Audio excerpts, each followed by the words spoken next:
Pengertian stres. Stres adalah respon psikologis dan perilaku yang terjadi ketika seseorang merasakan ketidakseimbangan antara tuntunan dan kemampuannya untuk menghadapi tuntunan tersebut. Manajemen stres. Manajemen stres adalah serangkaian strategi yang digunakan untuk mengurangi efek negatif dari stres. Sumber-sumber stres. Munir dan Haryanto membagi stresor menjadi dua, yaitu faktor internal, faktor yang berasal dari diri seseorang, yang bagaimana kondisi emosional orang yang bersangkutan dapat menimbulkan stres. Adapun kondisi munculnya stres antara lain seperti perasaan cinta yang berlebihan, bersalah, dan rasa takut juga yang sangat berlebihan. Lalu ada faktor internal yang berasal dari luar diri seseorang. Dalam faktor ini dapat berupa ujian ataupun cobaan, misalnya terkena musibah, kekurangan harta, dan kekurangan dalam diri seperti cacat tubuh dan lain sebagainya. Dampak-dampak stres.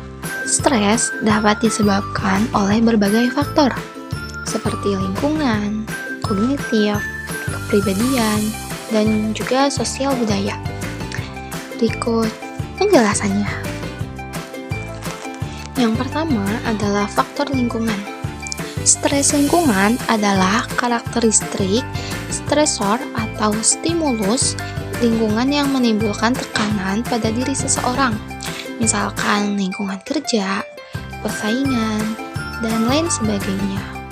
Lalu ada faktor kognitif, yang sebenarnya semua stres berasal dari kognitif, yang berarti banyak kasus persepsi kita terhadap peristiwa atau pikiran yang menyebabkan stres bukan stres yang disebabkan oleh kenyataan. Misalnya, mengalami insomnia, perasaan tidak mampu mengatasi, ataupun ingin menghindar. Lalu ada faktor kepribadian.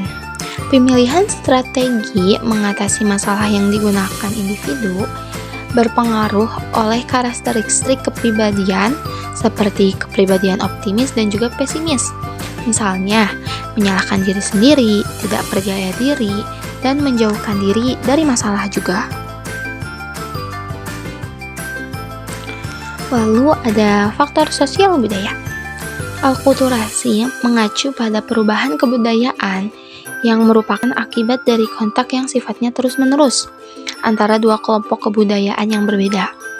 Anggota kelompok etnis minoritas sepanjang sejarah telah mengalami sikap permusuhan, prasangka, dan ketiadaan dukungan yang efektif selama krisis, yang menyebabkan pengucilan, isolasi sosial, dan meninggalkan stres. Nah, ini ada tips mengelola stres. Yang pertama, kita harus mengenali pemicu stres.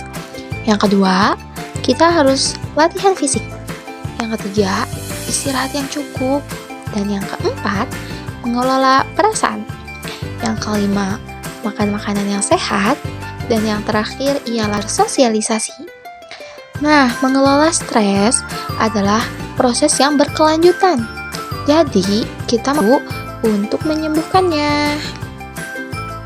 Oke, dan untuk kesimpulannya, stres adalah respon alami tubuh terhadap tekanan ataupun tantangan, baik fisik maupun mental.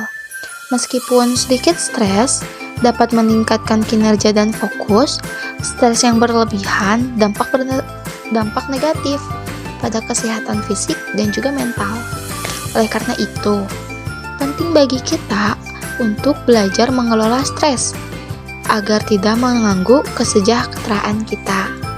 Ini melibatkan pengenalan pemicu stres, mengatur waktu dengan baik, berolahraga secara teratur, menggunakan teknik relaksasi, menjaga pola tidur yang sehat, mengelola perasaan dengan bijaksana, menikmati hiburan dan hobi, makan sehat, bersosialisasi dengan orang-orang terdekat, dan tetap fleksibel dalam menghadapi tantangan hidup. Dengan menerapkan strategi ini secara konsisten, kita dapat meningkatkan kualitas hidup dan mengurangi dampak negatif stres pada tubuh dan pikiran kita.